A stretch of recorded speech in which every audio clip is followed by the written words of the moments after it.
Bueno, muy buenas tardes, queridos amigos que no te la cuenten, aquí una vez más con nuestras entrevistas, esta vez con un tema que hacía mucho tiempo quería tocar en el canal, que es el tema de la separación iglesia y Estado, y puntualmente ver el caso, al final el caso de nuestro país, la Argentina, porque siempre se nos ataca con este caballito, digamos, de batalla progre de que iglesia y Estado asuntos separados.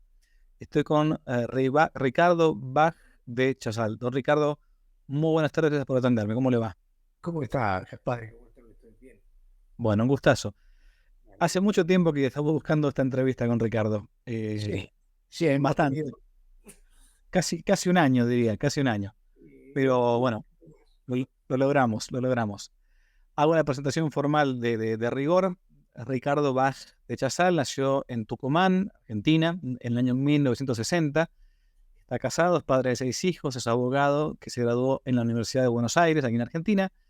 Participante como expositor sobre temas de vida y familia en muchos ámbitos académicos y legislativos. Ha sido docente en las facultades de Derecho y Ciencias Políticas de la Universidad Católica Argentina y de la Universidad de El Salvador. Es autor de publicaciones relacionadas con temáticas jurídicas diversas, entre las que se destacan los libros El aborto, el derecho positivo argentino, editado en el año 2009, La confesionalidad del Estado y la libertad religiosa en la legislación argentina, editorial Universidad Católica de La Plata en el año 2011. O sea, nos encontramos con un especialista en el tema. Por eso también me costó bastante tiempo ubicarlo y a su vez por diversas razones personales no podíamos coordinar. Así que gracias Ricardo por el tiempo. No, al Eh, contrario. ¿Por qué hablar del tema este? Como decía recién en la introducción, es que muchas veces se nos ataca a los católicos sobre todo con que la, el Estado, o mejor dicho, la Iglesia, recibe subsidios de parte del Estado y que deberían ser dos entidades completamente distintas, dos esferas completamente distintas que no deberían tocarse. Por eso yo quería ver acá entonces, en concreto, primero, charlar un poco acerca de la separación de Iglesia de Estado, si existe o no, si debe existir o no, y en qué nivel, y después ver cómo se ha legislado ese tema en nuestro país, en la Argentina, a partir de un pequeño trabajo de fuentes que hicimos con Ricardo, que él me ayudó, eh, principalmente el trabajo de él, pero yo hice la parte estadística más que nada o financiera, para ir viendo en concreto cómo se da el aporte que podría llegar a dar Argentina al irse acá a nuestro país. Bien, primera pregunta elemental para una persona que no conoce. ¿Cómo le explicamos esto de que si la iglesia y el Estado deben ser sí o sí asuntos separados o no? ¿Qué dice la iglesia? ¿Qué hemos enseñado? ¿Qué no hemos aprendido nosotros?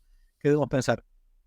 Y bueno, por lo pronto tenemos que partir de una consideración de la naturaleza humana, ¿no es cierto? La naturaleza humana nos presenta distintos rasgos esenciales, entre los cuales tenemos el rasgo de la religiosidad, ¿no es cierto? Aquello que tiene que ver con nuestra vinculación con el Creador, con Dios, y que nos inclina a rendirle a Dios el culto que le es debido por ser nuestro creador y el creador de todas las cosas, ¿no es cierto? Eh, Esto se plasma en una virtud, que es la virtud de religión, justamente la religación entre Dios y la criatura. Y bueno, esta es una parte de la cuestión.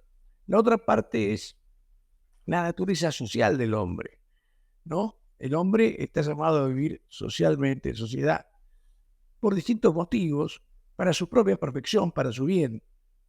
Y esto hace que el hombre se vaya en sus agrupaciones, vaya, eh, sí, formando parte de distintas agrupaciones en el orden local, en el orden familiar, en el orden político y en el orden religioso también. O sea, esto de dar culto a Dios también se puede y se debe dar en el orden colectivo, ¿no es cierto? O sea, no solamente individual, sino colectivamente también. El, Hay una conexión entre estas dos notas, porque cada una de ellas da lugar a distintas sociedades. La nota de religiosidad da lugar a la sociedad religiosa, a la iglesia, que es una sociedad perfecta, en el sentido de que contiene todos los elementos necesarios para conseguir su fin, que es llevarnos a los hombres viadores al fin sobrenatural, o sea, a la felicidad eterna, a la felicidad con Dios, y ayudar en todo lo otro, que en todos los aspectos que puedan tener que ver con el bien temporal incluso del hombre. La otra sociedad, el Estado, es también sociedad perfecta y tiene un fin también muy alto, que es el promover y lograr en la máxima medida posible el bien común temporal. Bien común temporal que se coordina con el otro, porque el bien común temporal también tiene su dimensión espiritual. Y entonces también va a incidir en la posibilidad de que el hombre llegue a esa felicidad eterna que vamos a alcanzar, si Dios quiere, después de la muerte. Estas dos sociedades y sus relaciones han tenido en la historia, así a grosso modo, ¿no es cierto?, 4 tipos, por así decir, de relación. Uno que podríamos decir, o dos, mejor dicho, de identificación y otro de separación y otro cuarto de autonomía y de cooperación, podríamos decir, usando una frase común.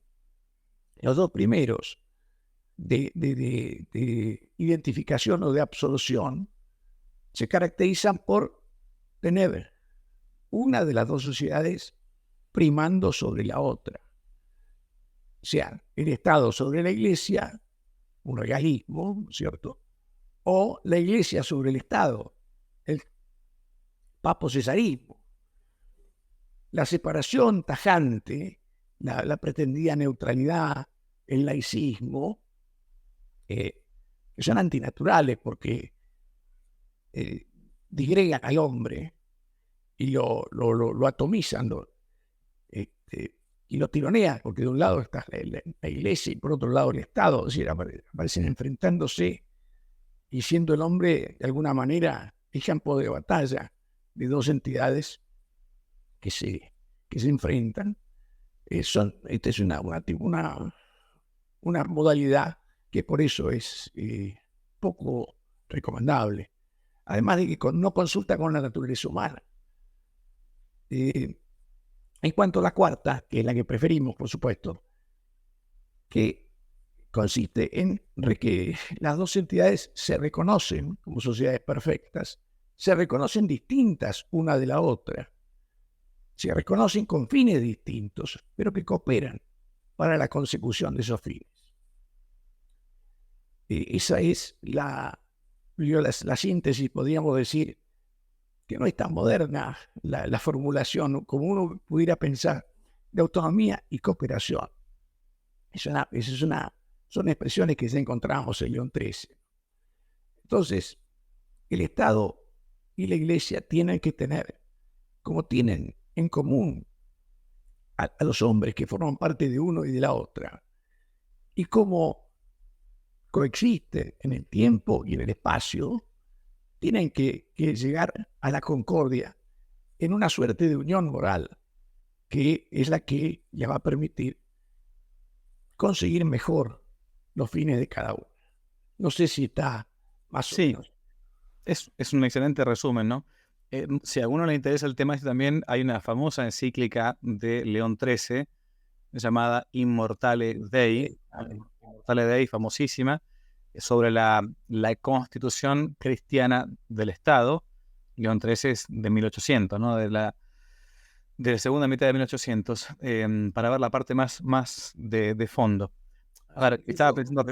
Sí, perdón. El mismo León XIII, en otra encíclica que se llama Cum Multa, de 1885, creo que es, del 8 de diciembre, justamente señala como dos errores, tanto la identificación, que decíamos, la absorción de uno por el otro, como la separación tajante. Son dos errores señalados por el Papa León XIII, que son muy claros.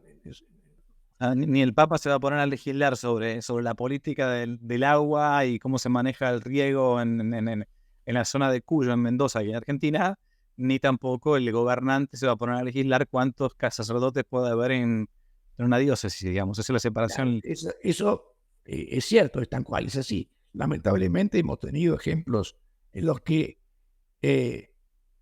la Asamblea del año 13, por ejemplo, pretendió regular el agua templada para el uso en los bautismos. No Claro. era función de la Asamblea del año 13 fijarse en eso. Y bueno, más adelante Rivadavia quería ver cuántos frailes había en los conventos. En fin, Claro, está eh, bien. Ok. o sea, ese es el estilo del regalismo, ¿no? Sí, Eh, y sí, la separación tajante, por otro lado, es contraria a la naturaleza, contrario al orden de las cosas, digamos, dañino. Y además de que no existe la famosa neutralidad en esta materia, porque es una cosa medio, no solo artificial, sino diría muchas veces mentirosa, ¿no? O sea, todos los hombres tenemos una posición frente a determinadas cosas y las asumimos individual y colectivamente. Entonces, eso. Eso sobre todo, Ricardo, cuando uno se encuentra en un estado que es, digamos, tradicionalmente católico. sí, Pero ¿sería la misma doctrina de la iglesia, pongámosle, si uno se encontrase en un estado como un estado islámico, por ejemplo, Arabia Saudita? Cómo hablamos del tema de la iglesia y el Estado en un lugar como Arabia Saudita o Palestina, un lugar así, ¿no? ¿Entiendes? bueno, claro. O sea, la primera cuestión es que en realidad los deberes del Estado para con la Iglesia son exigibles en la medida, son más exigibles en la medida en que las posibilidades concretas lo permiten. ¿No es cierto? Y esto tiene que ver entonces con que la peculiaridad de cada pueblo, de cada nación, tenga que ver con esto, con esta forma. El Estado tiene que, de todas maneras, tiene que tratar de tender a eso y tiene que tratar de conocer eso. O sea, es obligación de los hombres el conocer cuál es la verdadera religión y de los estados también. Es una obligación que, bueno, a algunos nos queda más cerca que a otros el cumplimiento, ¿cierto? Ese conocimiento, por el modo en que hemos recibido el Evangelio, por el modo en que se han dado las cosas, por nuestra apertura a conocerlo y a seguirlo.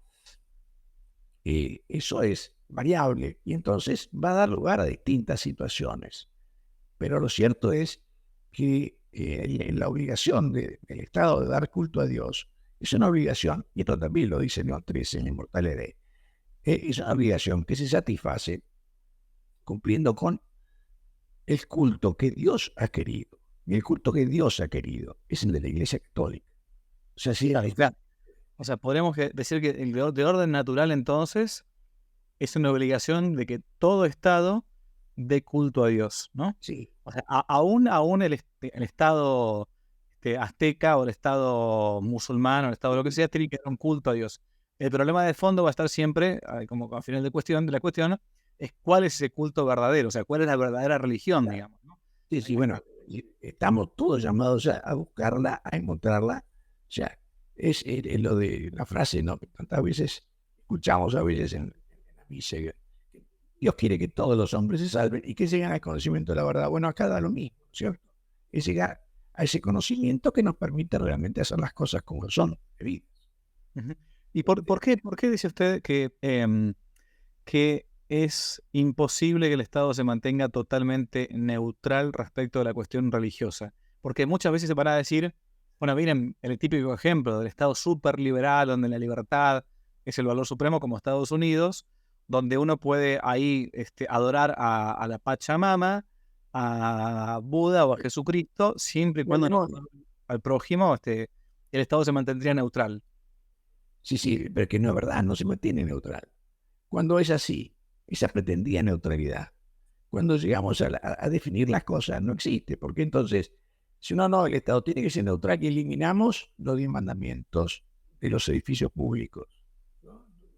Y eliminamos entonces no hay tal neutralidad. Cuando yo estoy buscando sacar y quitar lo que es parte incluso de la historia propia del pueblo americano en este caso, bueno, estamos falseando las cosas.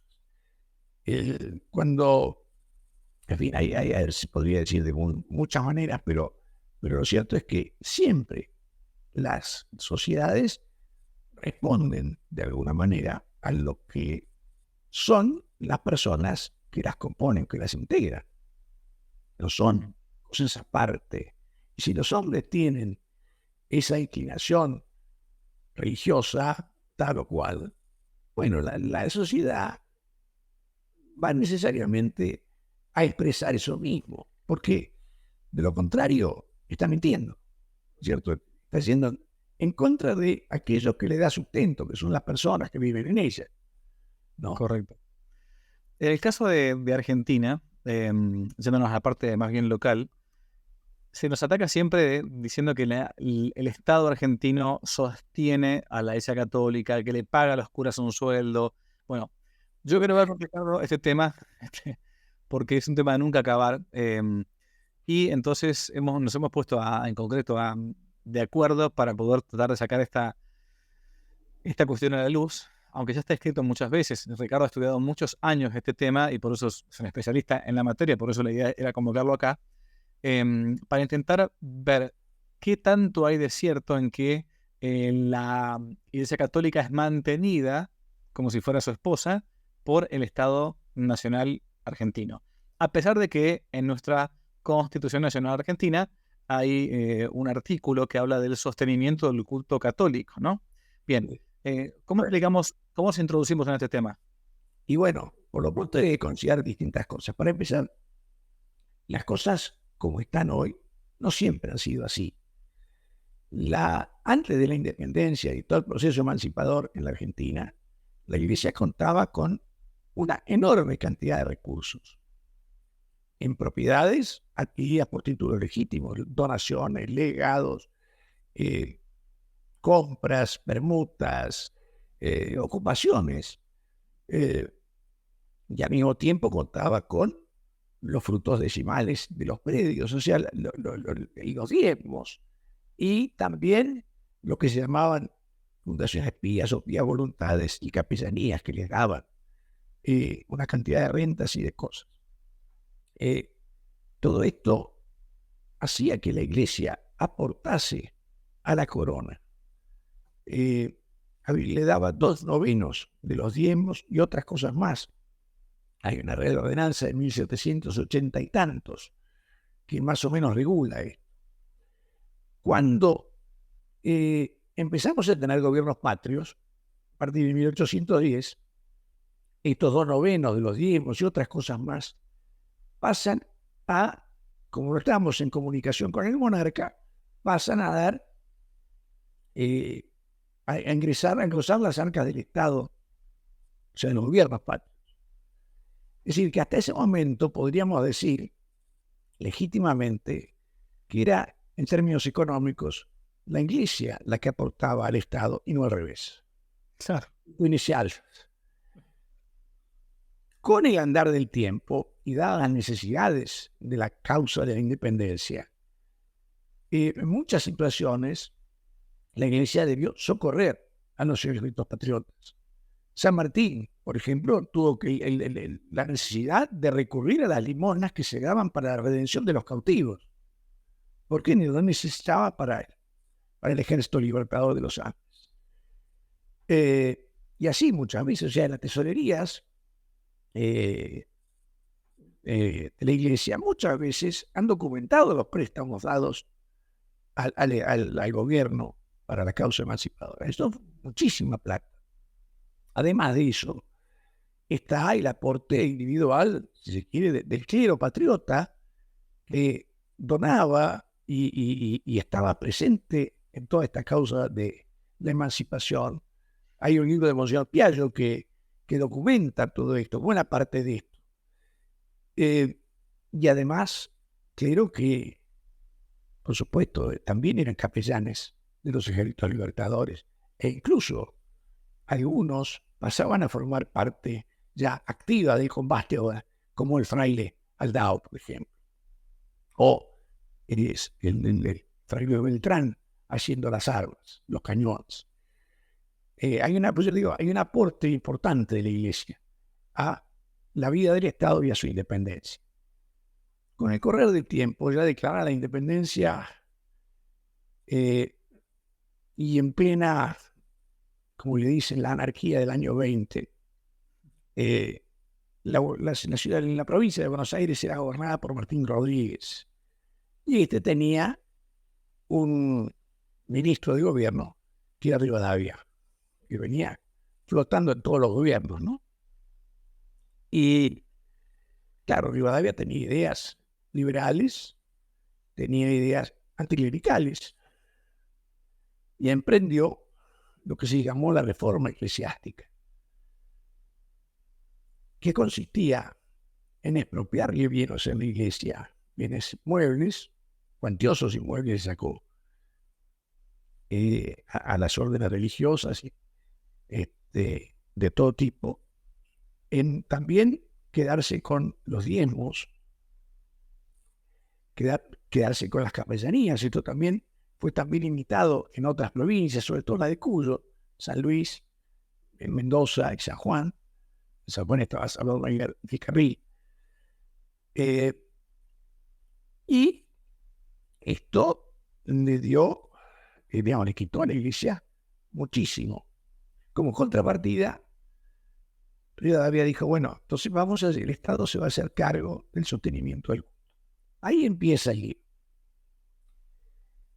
Pero si uno hace un cálculo, a grosso modo, yo no lo he podido hacer porque es una cosa que no tiene dimensiones para nosotros. Enrique Udaondo, en un libro que se llama Antecedentes del presupuesto de culto en la Argentina, la edición del año 49, hace un cálculo tomado a partir del rastreo que él hace de la venta a precio vil de algunas de las propiedades que expolió Rivadavia de la iglesia en Buenos Aires.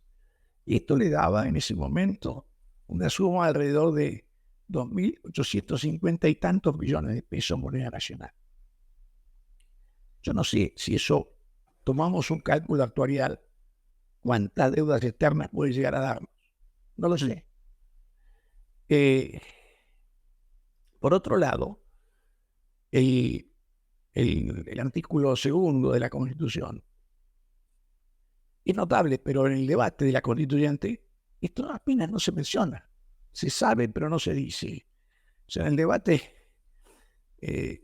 si uno va al informe de la Comisión de Negocios Constitucionales de que se hace el 18 de abril del 53 en la constituyente, se va a encontrar con que sí, la comisión dice que el Congreso está animado de sentimientos católicos, que quieren, lo que quieren es mantener y sostener el culto católico heredado de nuestros padres, que por esa razón se le impone al Tesoro la obligación de contribuir al culto, a las necesidades del culto, y que esto es una forma de proteger a la iglesia.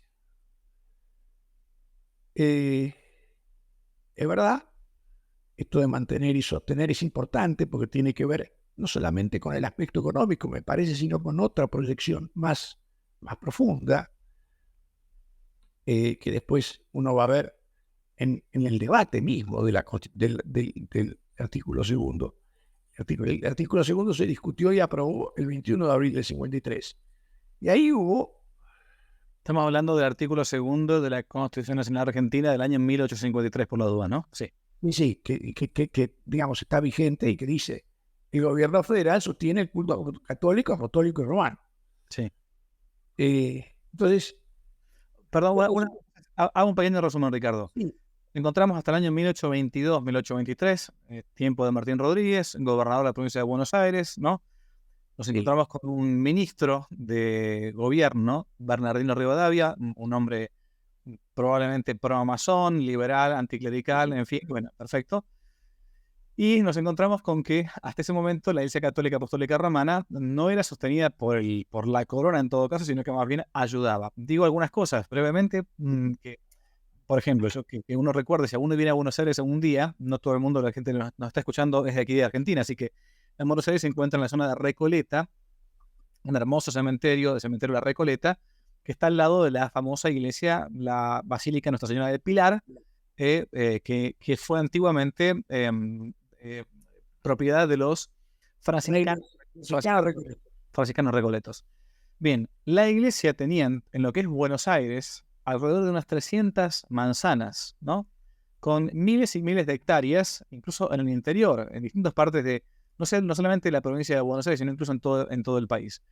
Toda la zona de Recoleta, Facultad de Derecho, bueno, 300 manzanas del centro, eran de la iglesia, que a partir de la expropiación de los bienes inmuebles de Rivadavia y la expulsión del clero en gran parte y el cierre de muchas órdenes religiosas, pocas de ellas se pudieron quedar, se pudieron reagrupar después aquí en Argentina, bueno, motivó a que la iglesia se viera empobrecida de un día para otro por un robo, o sea, por una ley de desamortización, digamos, ¿no? A partir de ese momento, entonces, van a comenzar algunas leyes en pos o en favor de la Iglesia Católica para poder mantener el culto de algún modo e indemnizarla de algún modo, ¿no? Sí, ahora, también hay que decir, ¿no? Porque esto también tiene que ver con lo que decíamos. En esas propiedades que tenía la iglesia, no es que eran propiedades inactivas, sino que la iglesia, con todo eso, llevaba adelante no solamente la obra de la evangelización, o sea, de la transmisión del evangelio, sino también una importantísima obra social y asistencial. O sea, la iglesia se ocupaba de los huérfanos, la iglesia era los betlemitas, por ejemplo, una orden suprimida por Rivadavia acá. Se ocupaba de los enfermos, tenía los hospitales, había, la iglesia se ocupaba de la educación, o sea, no es verdad que la educación viniera de la mano de la laicidad en la década del 80, la iglesia se ocupaba de esto y además tenía y había puesto a la iglesia los cimientos de las universidades, no solo la de Córdoba, sino también la de acá. Durante esta misma época, 1821, la Universidad de Buenos Aires es creada por el presbítero Sáenz, ¿no? Es decir, hay una contribución directa de la iglesia al bien común que es de justicia distributiva, también reconocer, ¿cierto? Y volviendo entonces, lo de la Recoleta es cierto, y es tremendo porque le quitaron una parte del convento, que sería lo que es hoy el Centro Cultural Recoleta, y lo que es el cementerio era lo que era la quinta de los frailes. Pero no solamente es eso, la Chacarita, el cementerio de la Chacarita, que es enorme, también era de los jesuitas. Es decir, era la chacrita de los jesuitas. Y así un montón de propiedades y de cosas. Y como digo, lo que hacía la iglesia en lo social, en lo asistencial, de golpe quedó sin poder hacerse y lo tomó a su cargo el Estado como pudo y no siempre bien. Sí, no solamente lo que hacía, incluso lo que hace al día de hoy. Un mito, un bulo que siempre anda dando vuelta es que la iglesia mantiene los colegios católicos, ¿no? Bueno, por las dudas lo que hay que decir alto y fuerte es que en Argentina hay colegios de gestión privada, o sea, colegios estatales de gestión privada y colegios de gestión pública.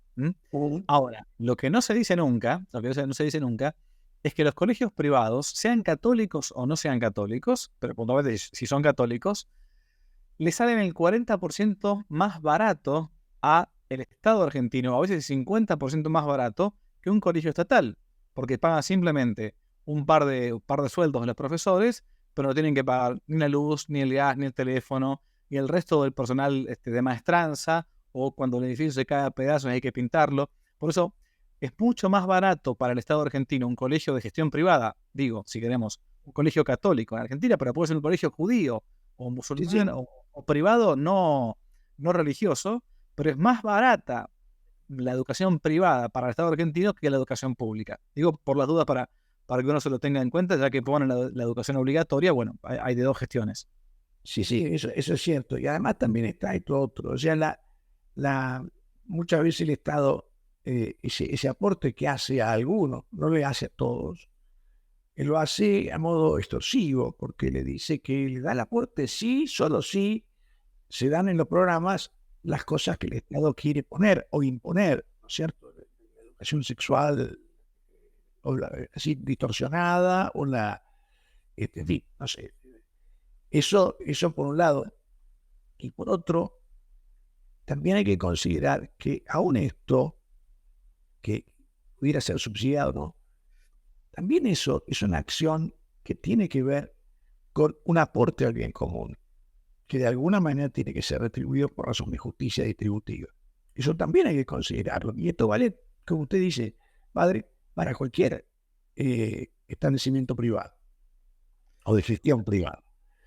¿Qué fue lo que pasó con el tiempo, Ricardo, después? ¿Y por qué poco a poco se fueron legislando estas ayudas, entre comillas, que en realidad hay que llamarlo como son? O sea, son en todo caso restituciones de parte del Estado argentino si no es en todo caso que devuelven las tierras, devuelven los campos, devuelven la Recoleta, devuelven la Facultad de Derecho, devuelven las 300 manzanas con las que podría vivir Buenos Aires, el kilo de Buenos Aires de rentas, nada más que de rentas hoy en día.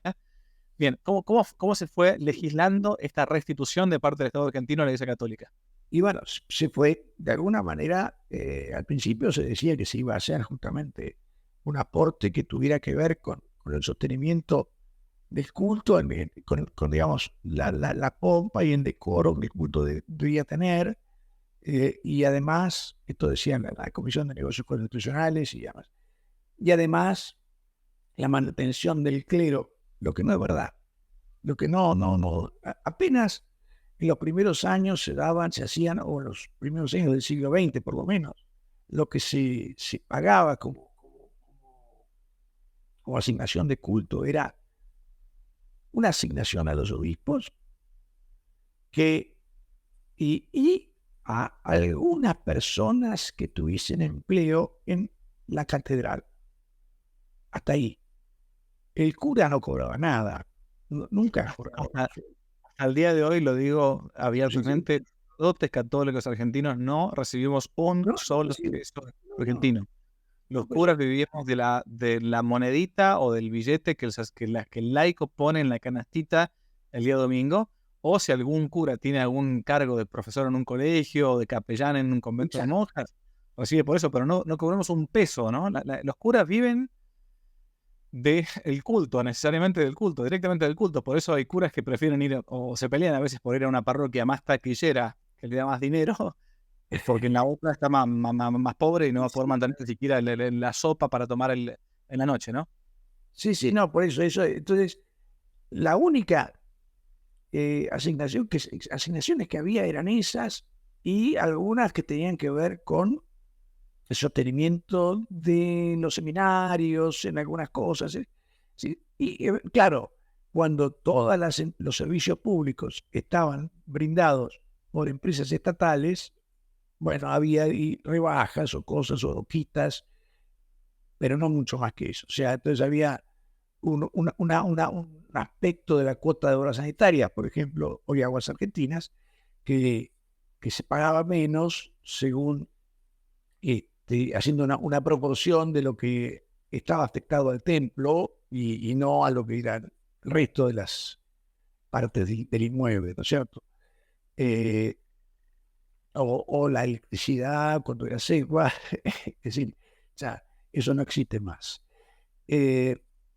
Con el tiempo, esto se fue licuando, fue cada vez menos, o sea, siempre fue o sea, nunca llegaba a ser ni la infinitésima parte de lo que sería un interés razonable del capital que el Estado se llevaba.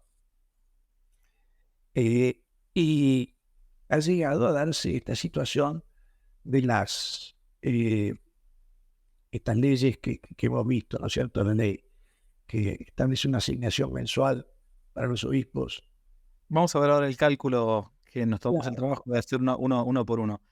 Antes de pasar al cálculo, una pregunta que podría hacerse es, bueno, a ver, si bien es verdad que dado que el hombre es naturalmente religioso y naturalmente social, si hay entonces una verdad revelada de parte de Dios y una religión verdadera, bueno, por lo tanto, entonces es de justicia que uno intente dar a Dios el culto de Dios, no solamente en lo individual, sino también en lo social, en lo público, en lo político. Ok, perfecto.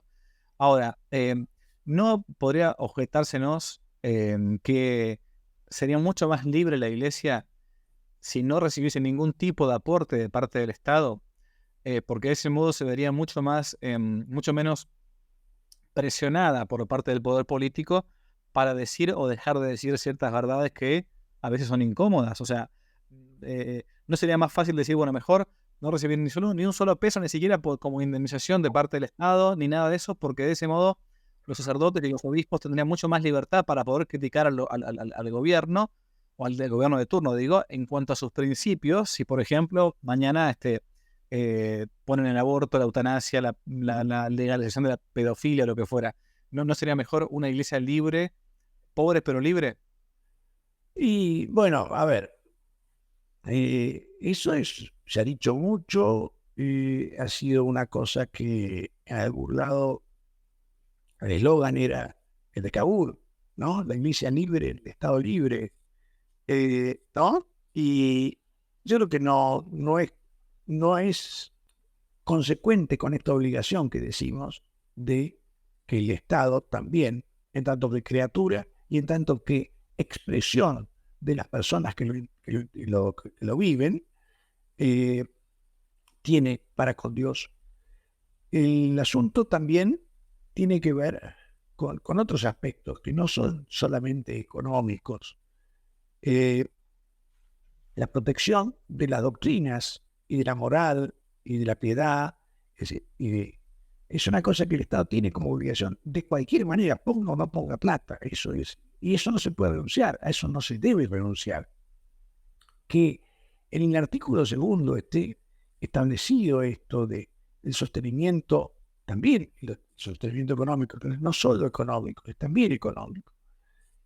Aunque sea en una mínima medida, no hacen a la iglesia dependiente del Estado. No, para nada.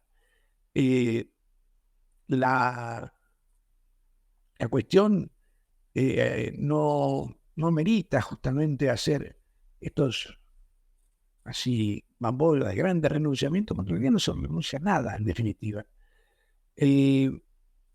La cuestión pasa por otro lado. Creo que la independencia de la iglesia, que está bien, tiene que tener, es una cosa que se afirma de otra manera. Con este mismo sistema que tenemos hoy, así mísero como es en definitiva, la iglesia es independiente, puede decir lo que piensa, si puede decir lo que quiere, lo ha dicho cuando ha querido y cuando ha podido. No ha tenido grandes problemas por eso, por tener un aporte estatal más o menos. Eso es decir, no es verdaderamente incidente. La cuestión a veces pasa porque, bueno, no todo el mundo quiere cuestionar las mismas cosas. También dentro de la iglesia, ¿no? Eso pasa. Hay gente que está más conforme con determinadas actitudes, con determinadas otras, que no les importa tanto. No digo el aborto, por ejemplo, eso nos importa todo, pero en materia de justicia social, por ejemplo, no estamos todos siempre en la misma sintonía. A veces pasa eso, lamentablemente. Pero eso no tiene que ver con recibir o no recibir un aporte estatal. Eso tiene que ver con la propia población. Yo preparamos con Ricardo este archivo, a ver si lo puedo compartir en pantalla, que es acerca de las leyes que regulan el pago a título de dinero, a título de indemnización, quiero decir, de parte del Estado argentino a octubre del 2023, ¿no?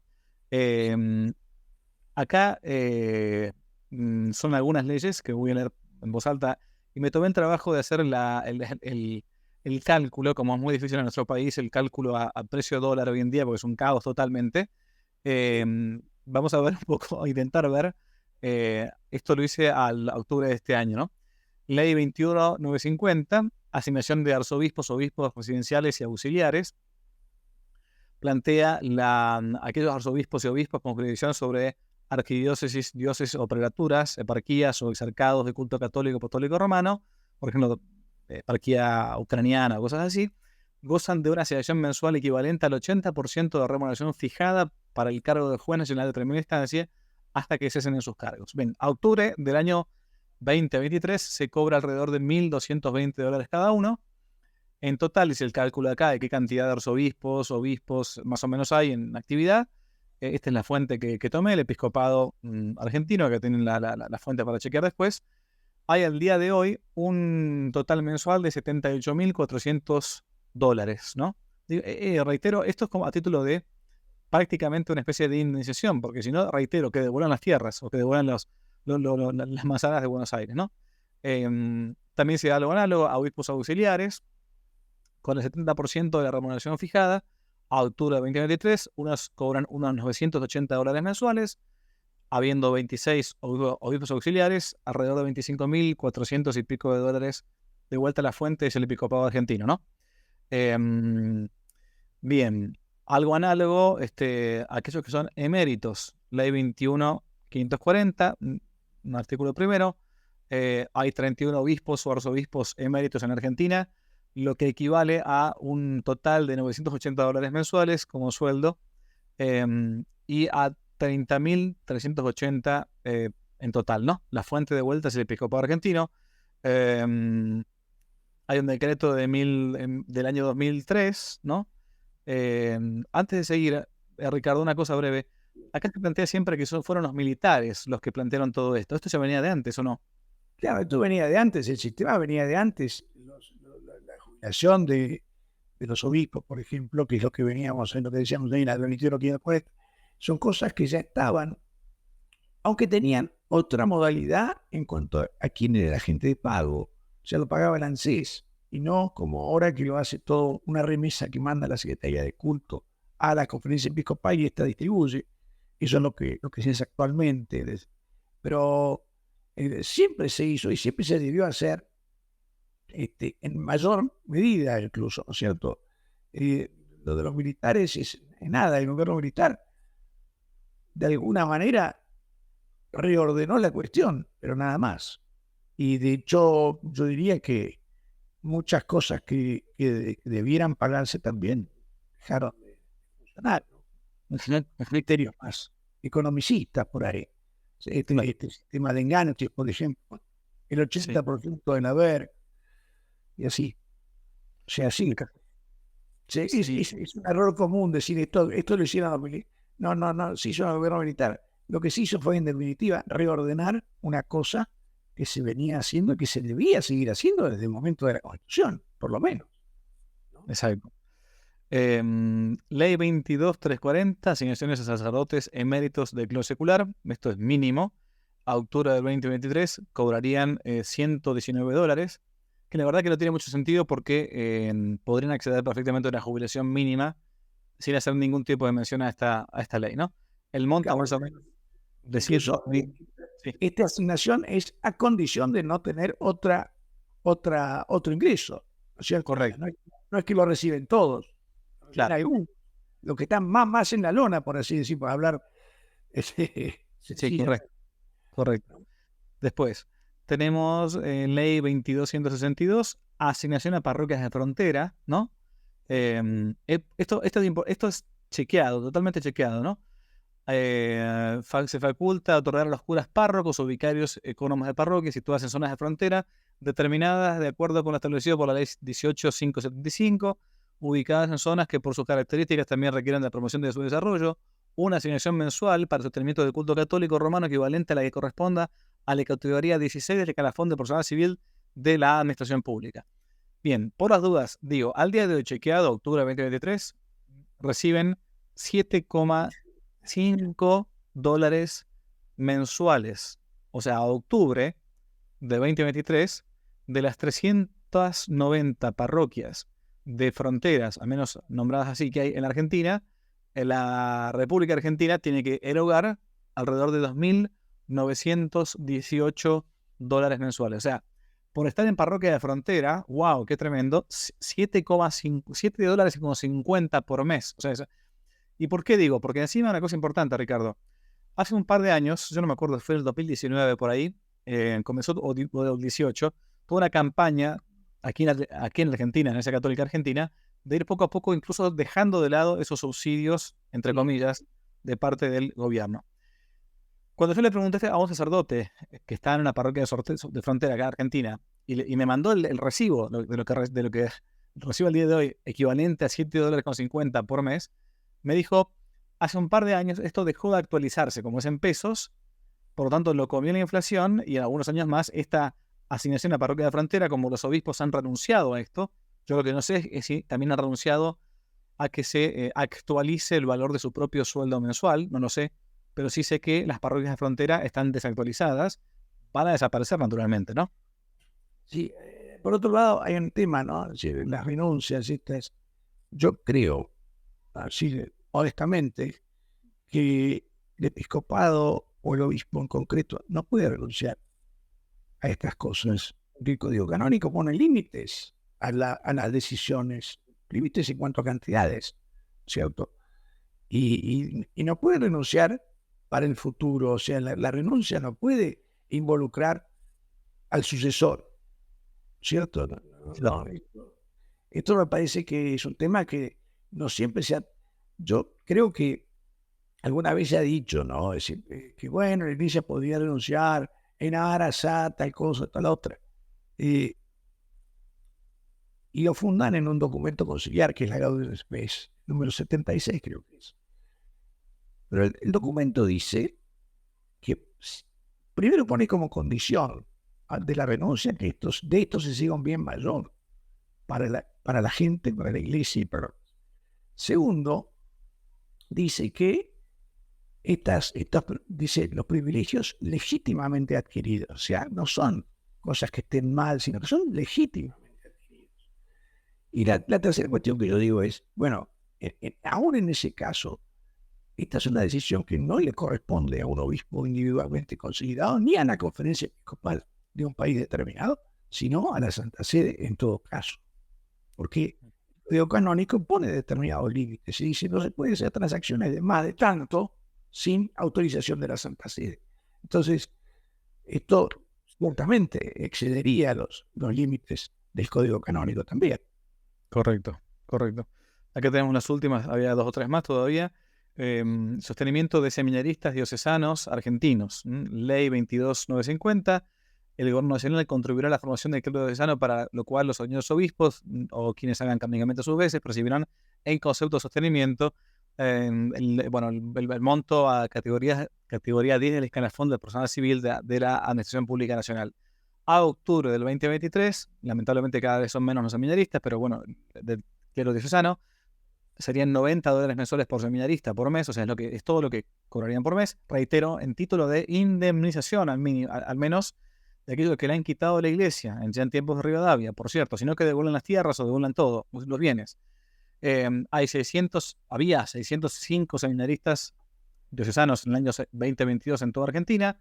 La fuente es la página oficial también. Serían alrededor de $54.450 mensuales por mantenimiento de, entre comillas, de seminaristas.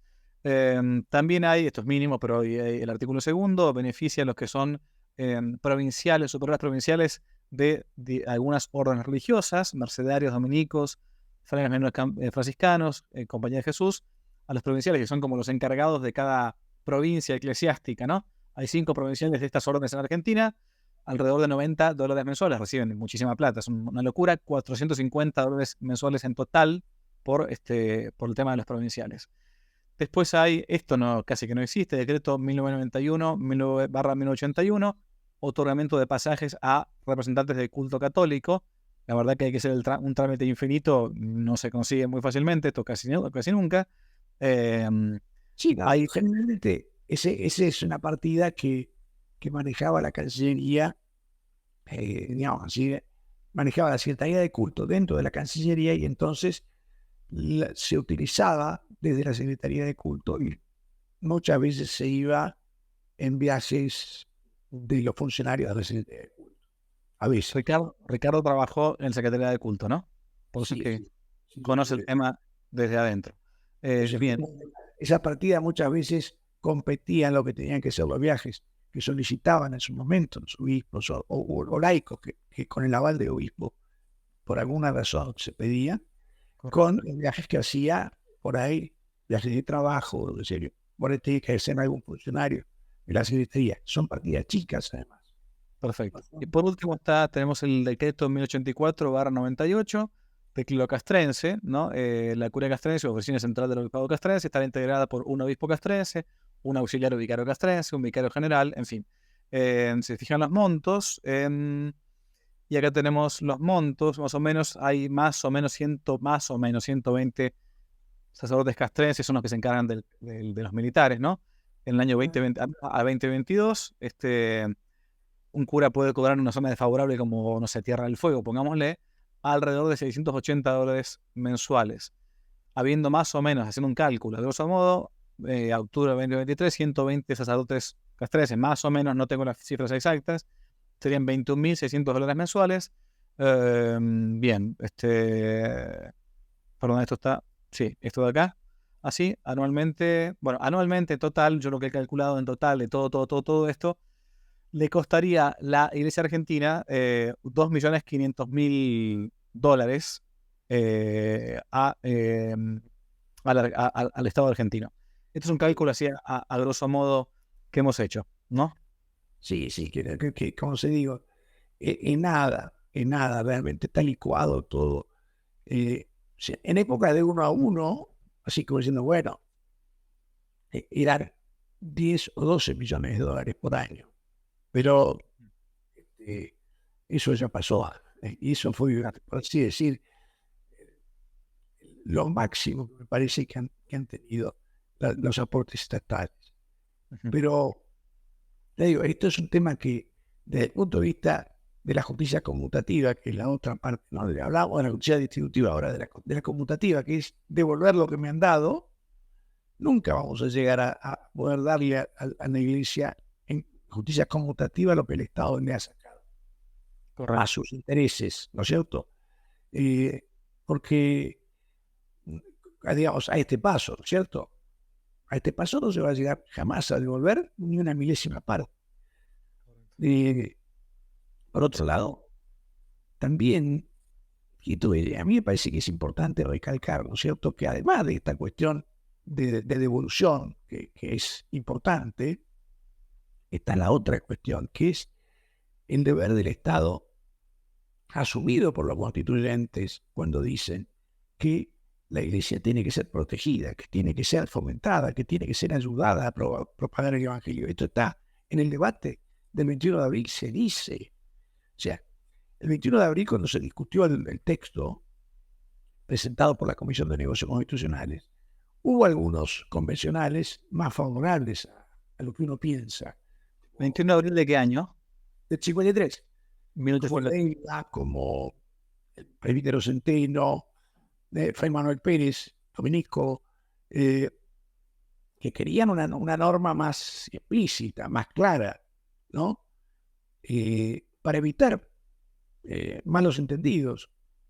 Y contra eso se opusieron, básicamente en el debate, ¿no? Otro sacerdote, el padre Lavaise, que era convencional por Santiago del Estero, Zapata, Seguí y Gorostiaga. Y lo curioso es que estos que se oponían, al oponerse, argumentaban diciendo que la norma contenía, más allá del sostenimiento, otra dimensión de apoyo a la Iglesia.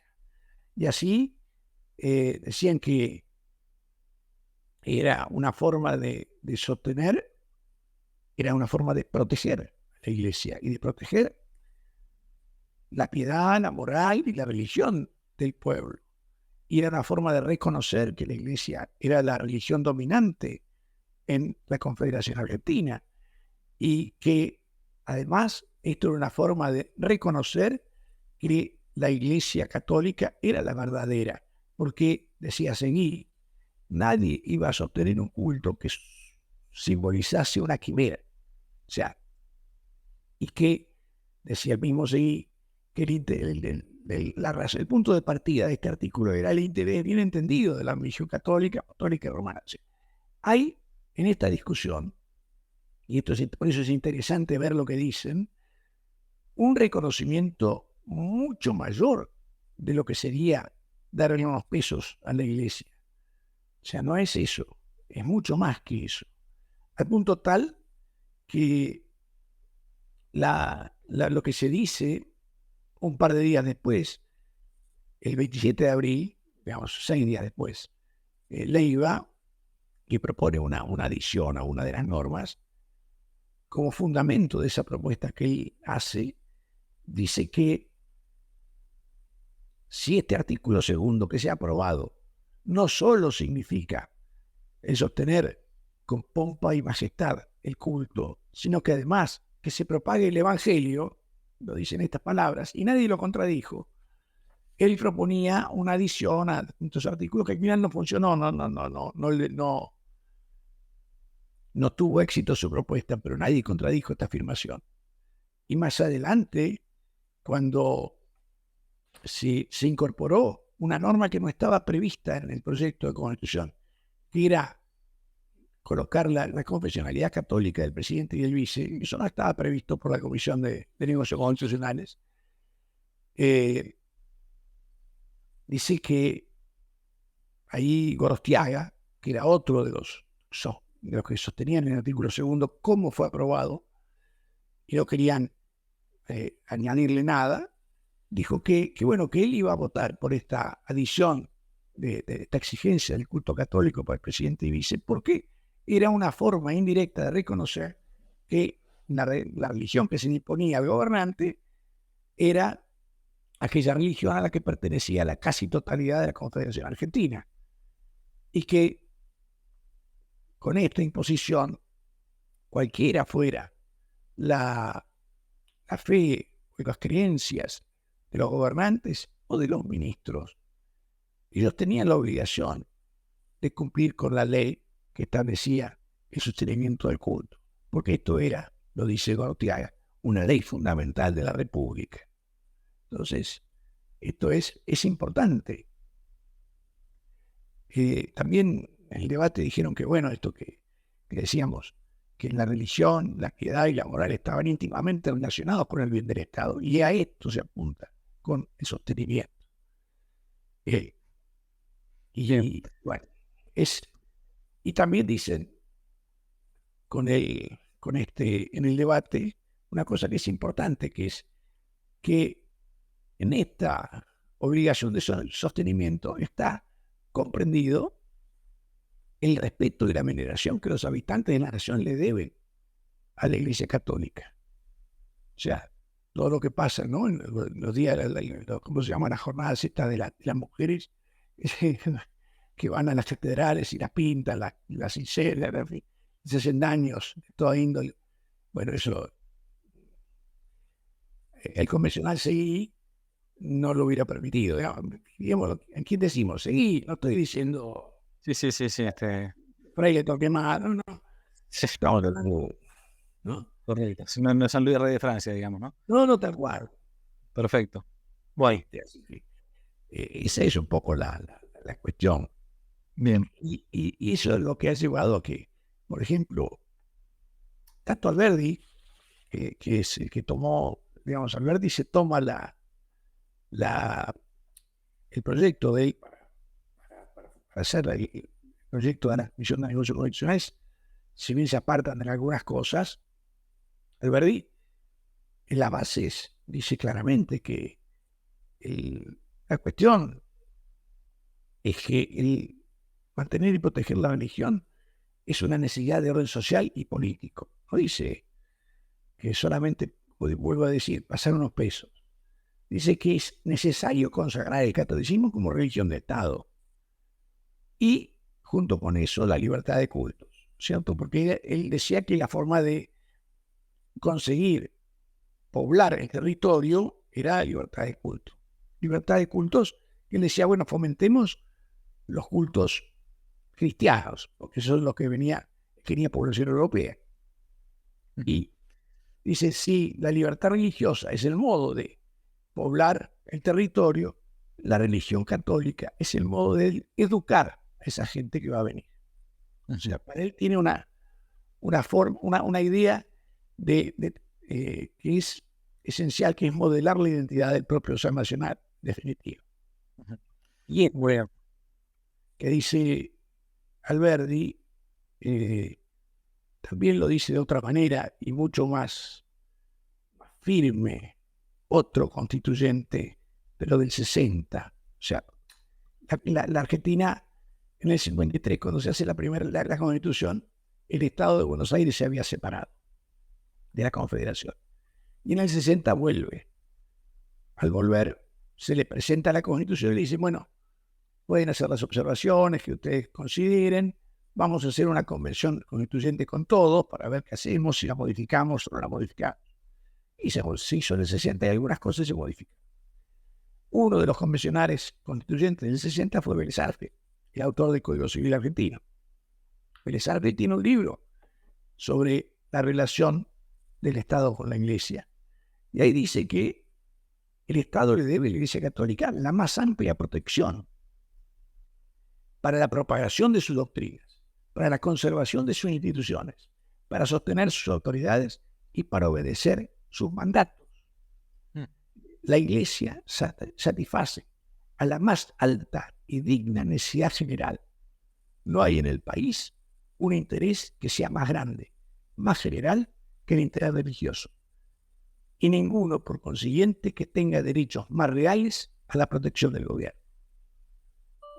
Esto me parece que es clave. Sí, correcto. Eso que estamos hablando de gente que no eran necesariamente católicos tradicionales, eran más bien liberales, ¿no? O sea, bastante liberales, ¿no? Bueno, perfecto. Bueno, muchas gracias, Ricardo, por el tiempo. Ha sido una introducción, por lo menos, a esto de lo que es la separación Iglesia y Estado y el análisis en la bajada a la práctica de lo que es la legislación argentina. Le agradezco muchísimo el tiempo. Sí. Yo una sola cosa digo, una sola más. Lo que habría que separar del Estado es la masonería. Masonería y Estado, asuntos separados, habría que decir. Separado, creo que va por ahí, ¿no? Así es. Sí. Bueno, gracias por el tiempo, ¿eh? Al contrario, eso te padre. Dios les bendiga mucho. Si les gustó el video, aparte de suscribirse, activar la campanita y comentar, en la descripción de este video se van a encontrar con el link de la plataforma Patreon, un modo concreto de apoyar este apostolado que intenta hacer una contrarrevolución cultural y espiritual. Dios les bendiga y que no te la cuenten.